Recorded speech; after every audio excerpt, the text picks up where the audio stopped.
The rain had been falling for 2 days straight, soaking the streets of Chicago in cold, gray silence.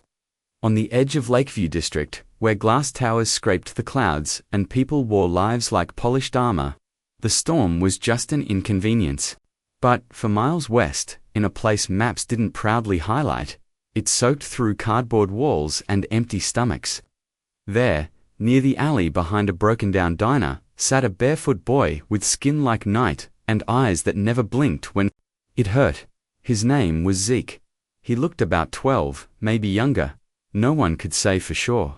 What people noticed more was the way he talked like someone who had seen too much and still believed in things you forgot you once hoped for. Zeke didn't beg, he didn't steal, he just waited. People assumed he was crazy or just another forgotten kid, talking to himself, but those who paid attention, very few did heard something different in his words. He talked about light and sound, about dreams and rivers and music that healed bones. And once, when a shopkeeper's dog was hit by a delivery van, Zeke placed his hand over the animal's broken leg and whispered something no one could understand. The dog stopped whining. 2 days later, it walked again. People shook their heads. Coincidence, they said. Nothing more. Meanwhile, across the city, behind locked gates and velvet drapes, the Hathaway family was learning the limits of money. Nathaniel Hathaway, a self-made millionaire in tech, could rebuild a company in a weekend, negotiate contracts across continents, and silence any boardroom, but he could not fix what had happened to his daughter. Lily Hathaway, just 11 years old, had fallen into a coma after a sudden seizure at school. Doctors called it acute encephalitis, rare and aggressive. Her brain was swollen, her body still. She'd been like that for 8 months. Monitors blinked, nurses whispered, and specialists rotated through the home care ward built inside their mansion. But Lily didn't wake up. Nathaniel sat beside her bed every night, reading the same books she once loved. Charlotte's Web, Matilda, even Harry Potter, though he didn't know half the names. Her mother, Claire, had stopped reading aloud 2 months ago. It was too painful. She cried behind closed doors now, brushing Lily's hair and asking the universe questions that never got answers. Then, one cold Tuesday morning, everything shifted. Nathaniel was pulling out of the driveway in his Tesla when the security guard flagged him down. "There's a boy outside the gate," the guard said, unsure. "He asked to see your daughter." Nathaniel blinked. "What?" he said. "He can wake her up." "What did you just say?" He said, "Your daughter Lily, he can wake her up." Nathaniel parked and walked to the security monitor. A live feed showed a soaked boy in a ragged hoodie, standing outside the gates of their estate. His arms were folded, chin high, no trace of fear on his face. Nathaniel frowned. "Call the police." I did, but he's not doing anything illegal. He just keeps saying the same thing." "What's that?" "She's not lost, she's just caught between the pages." Nathaniel walked out to the gate himself, curiosity overriding reason. He approached slowly, stopping a few feet from the boy. "You're the one making those claims?" he asked, his voice firm. Zeke looked up. "She doesn't want to be asleep anymore." "But she's scared. Your house is too quiet. She can't find your voice." Nathaniel stared. "How do you know my daughter's name?" "I don't," she told me. Nathaniel's jaw tightened. "Get off my property." Zeke didn't flinch. "I can help her, but you have to let me in. You don't know anything about her. Don't you dare play with my family's pain." "I'm not playing. I hear her all the time.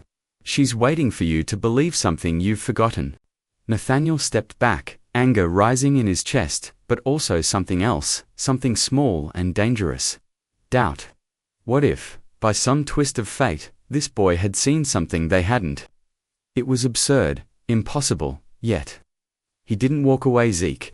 Still, calm added, "If I leave, she'll stay quiet. But if I come in, I'll only need one song." "What song?" Nathaniel asked, despite himself. She picked. "It's not for me to choose." That night, Nathaniel didn't tell Claire about the encounter. He dismissed it as nonsense. But he couldn't sleep. He sat at Lily's bedside, watching her chest rise and fall, and the boy's words kept replaying. She's not lost. She's caught between the pages. At 2:17 a.m., Nathaniel went downstairs and opened the security camera feed again. The boy was gone. The next day, Zeke returned. This time, he wasn't alone. An old man from the neighborhood stood beside him. Mr. Tobias, the librarian who once fixed Nathaniel's computer when he was a teenager. He's not lying, Tobias said gently. This boy, he's not normal. You think I'm going to let a strange kid inside my house, near my daughter, because he said something poetic? Tobias shook his head. Because he's done this before. Nathaniel narrowed his eyes. Done what?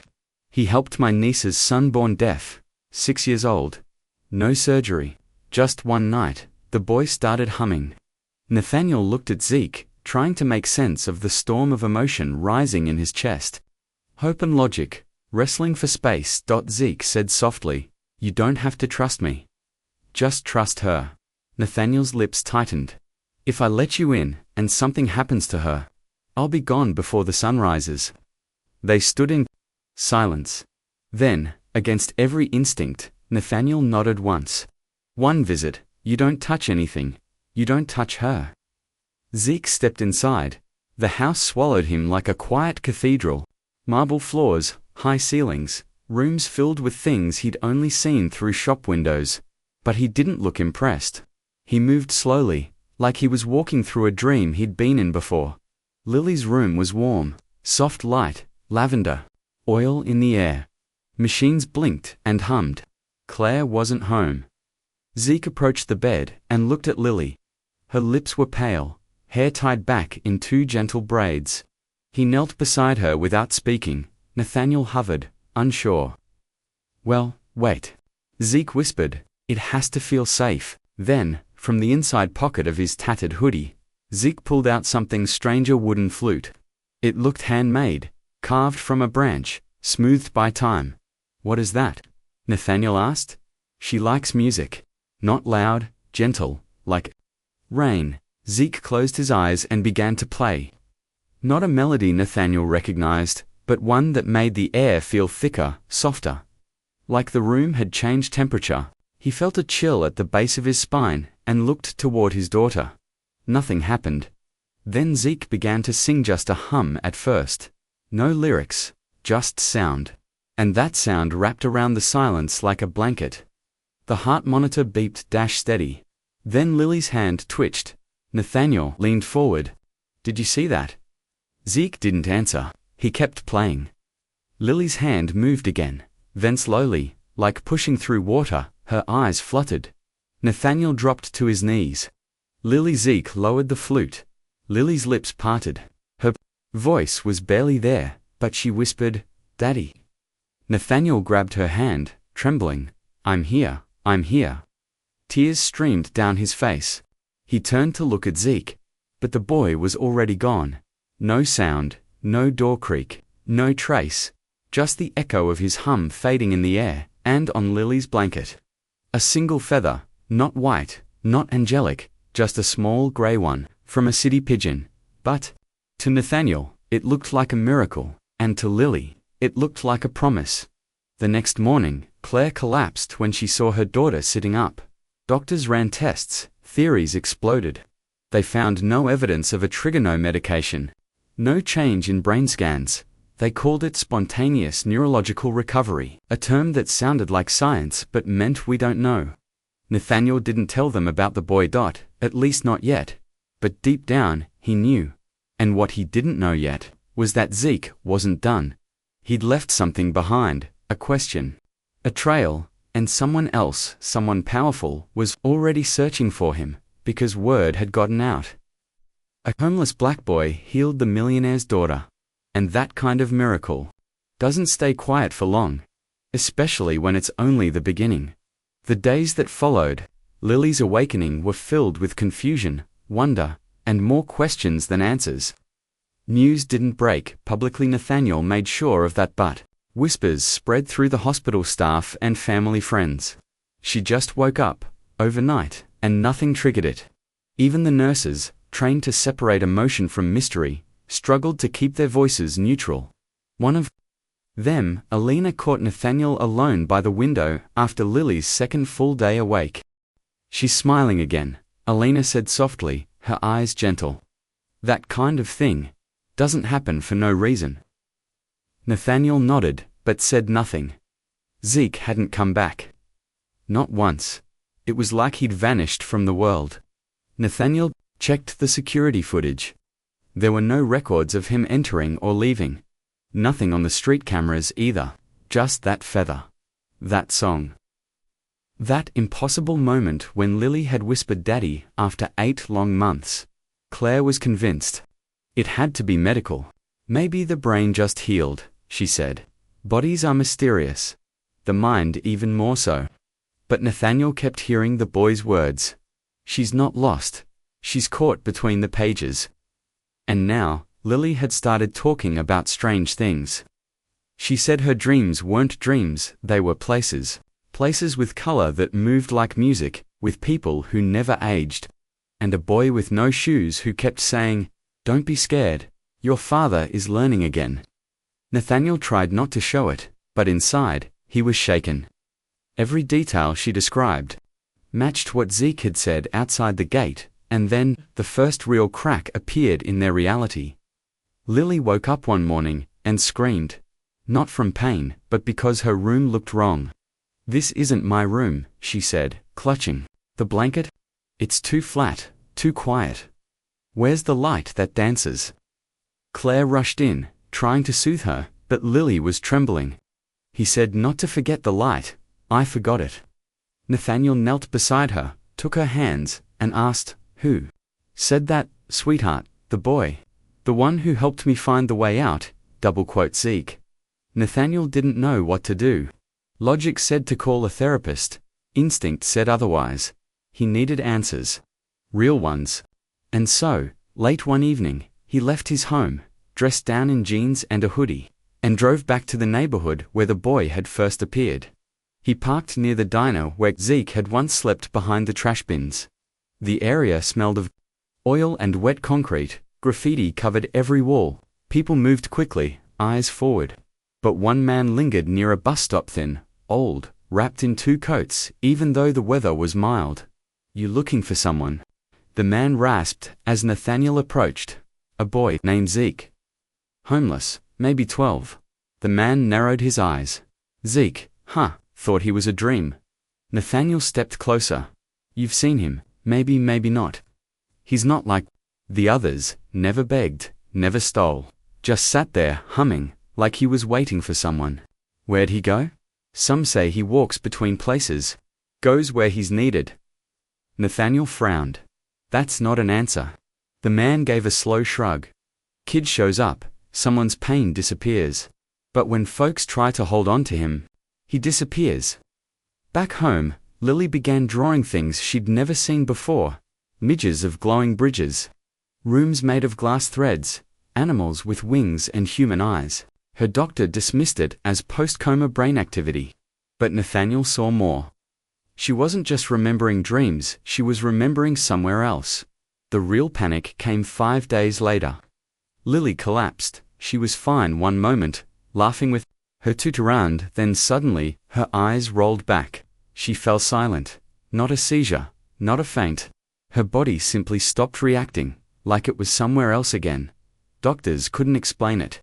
"There's no medical cause," they repeated over and over. Nathaniel stayed up that night, watching her breathe again, rage boiling in his chest. He needed Zeke, and he wasn't the only one looking. Word had spread. A tabloid reporter named Maya Cortez had heard a whisper at a coffee shop near the hospital. "Miracle girl," someone had said. "Woke up from a coma overnight. Family won't talk about it." She started digging. She tracked hospital logs, overheard nurses talking, even bribed a janitor to get access to deleted footage. She caught a glimpse of the boy on one blurry frame, just one kneeling beside Lily. She posted it anonymously in an underground forum titled Unexplained Humanity. The thread exploded. Faith healer, alien child, government experiment. But one reply stood out, buried beneath the noise. "His name is Zeke. He helped my sister walk again." Then he disappeared. And then another. He was in Detroit. Then Atlanta. Always shows up near children, in pain. It wasn't a miracle anymore. Was a pattern. Zeke wasn't a one-time wonder. He was something else, and Maya wasn't content with stories. She wanted footage, proof. She reached out to people claiming to have seen him, paid for travel, hunted for his trail like a puzzle no one had finished. Meanwhile, Nathaniel grew desperate. Lily's second collapse happened just 3 days after the first. This time, she stayed out for 6 hours. When she woke, she cried not out of fear, but longing. "He's waiting," she whispered. "He's stuck because of me." "Who is?" Nathaniel asked, but Lily only said, "He gave too much, and now he's fading." Nathaniel called Tobias, the old librarian who had brought Zeke before. "Do you know where he is?" Nathaniel asked. Tobias sounded weak, sick. "He's hiding because he's running out of light." "What does that mean?" "Zeke is like a candle. Every time he helps someone, it takes a little more from him. If he helps too many without resting, what happens? He disappears." Nathaniel felt his chest tighten. "You mean dies?" "No, not like we do. He just vanishes, becomes wind or memory." Nathaniel could barely process it. "How can I help him?" "You already did, when you believed, but he didn't stay. Because if he stays too long, the world forgets how to hope on its own." Nathaniel paced the hallway, running a hand through his hair. Lily said, "He's stuck." She said she caused it. Tobias went silent for a long moment. "If she's right, it means she took a part of him with her when she woke up." That night, Lily drew something new. A staircase of stars leading into a broken sky. At the top, a figure barely visible, half boy, half shadow reaching down. Under it, she wrote in crayon, "He's still singing, but he's too far away now." And then, the drawing moved. Nathaniel watched, breath frozen, as one tiny dot on the paper shimmered like heat above pavement. For just a moment, then it stopped. The paper was still again, but Nathaniel knew what he saw. Zeke was calling for help.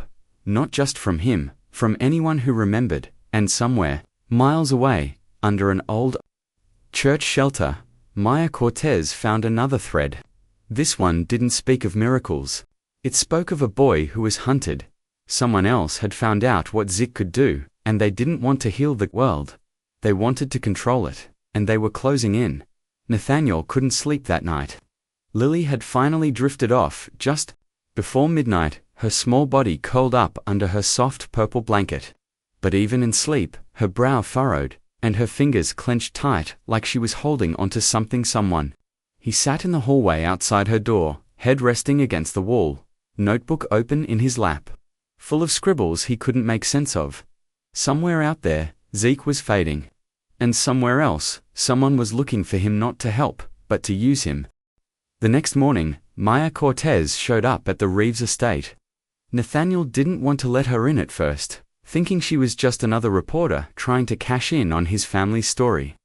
But Maya wasn't like the others. Her voice wasn't greedy, it was urgent. "I know where he is," she said, holding out a flash drive. "And you need to see what I've found." Inside, she showed Nathaniel a series of grainy videos, messages from people across the country, all different races, ages, backgrounds, but all with one thing in common. They'd seen Zeke, and after he helped, they lost track of time. Whole days disappeared. One man in Tulsa claimed Zeke healed his son's voice after years of mute. The boy couldn't remember his own name for a week. Another woman in Baton Rouge said Zeke helped her mother walk again. But the next day, Zeke was gone, and every photo she took of him turned out blank. "These people aren't lying," Maya said, her voice steady. "Whatever Zeke is, he's not just some gifted kid. He's something else. And now someone's trying to trap him." Nathaniel frowned. Who? Maya hesitated. "A private research group, one of those shadow organizations no one talks about. They pick up rumors, follow strange phenomena, and try to turn it into control. I don't know their name, just that they're looking for Zeke, and fast." Nathaniel stood. "Then we need to find him first." They checked the last known location. Maya had tracked an abandoned train depot on the edge of the city, near the river. It had once been a hub for freight in the 1950s, but now it was a skeleton of metal and vines, graffiti on every surface. It looked empty, silent. But then they heard it, a faint hum, a tune. Familiar. It was the same melody. Lily hummed in her sleep. They followed the sound to a corner office, its windows covered in grime. Inside, curled up under a tattered coat, was Zeke. He was thinner now, his cheeks hollow, skin pale, but his lips moved slightly, whispering something under his breath. Nathaniel dropped to his knees. "Zeke, I found you." Zeke blinked up. Slowly, "She's slipping again." Nathaniel nodded. "I know," she said, "you're stuck, that she took something from you." Zeke gave a faint smile. "It's okay, I gave it, on purpose." Maya stepped forward, voice trembling. "They're coming, Zeke. People who want to hurt you, we have to go." But Zeke shook his head. "Can't run anymore. I'm not supposed to stay. I'm supposed to pass it on." Nathaniel didn't understand at first. "Pass what?" Zeke sat up with effort and looked at him. Really looked. "The light, the song, the reminder.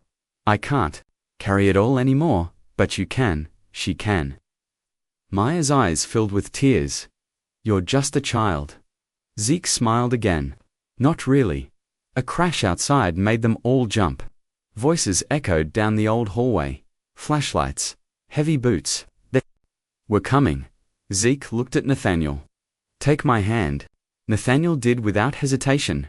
A warmth surged through him, deep, pure, like standing in the sun after years of cold. His chest ached, not from pain, but from something lifting, something real. "Now Lily," Zeke whispered. Nathaniel pulled out his phone, called Claire, told her to put the phone by Lily's ear. Then he sang the same lullaby. Through the phone, into her room, back in the depot. Zeke's eyes fluttered. "It's working." Outside, the men came closer. Maya stood at the door, blocking it with her body. "You're not taking him?" she said, voice fierce. They shoved past Herbert when they entered. Zeke was gone. Only dust remained where he'd been. Nathaniel looked around in disbelief. Where did he? But Maya just nodded. "He's done." Back at home, Lily sat up in bed, fully awake, color in her cheeks, smile wide. "I heard you," she said, "and I felt him let go." Nathaniel knelt by her heart, full tears falling freely. "He gave me something, Lily. Gave us something." Lily reached under her blanket and pulled out a small feather identical to the one from the first day. "He gave it to me," she said softly. "Said to keep it close when I feel alone." Weeks passed, no one found Zeke. The organization looking for him faded back into the shadows, as they always did. Maya released a documentary, but not for fame. For truth, she told the story gently, anonymously. She never revealed names, just the message. And people listened, and slowly, the world began to change. Nathaniel founded a new non-profit called the Echo Projector Foundation that sent volunteers into hospitals, foster homes, shelters to sing, to read, to sit with kids who felt forgotten. The motto, "You're not lost, you're just not finished yet." Lily started her own podcast at 9 years old, just her voice, reading stories and singing lullabies for kids who couldn't sleep. One night, a mother from Brazil messaged, "My daughter heard your voice through the hospital speakers." She opened her eyes. The story traveled far. It touched hearts. But not because of science or magic, because of hope. Because of a barefoot boy who never asked for thanks. Only belief, and every so often, someone somewhere would report seeing a small boy, dusty and quiet, humming a tune near a child in pain. But he never stayed long, because he didn't need to. His song had already begun, and the world was singing it back.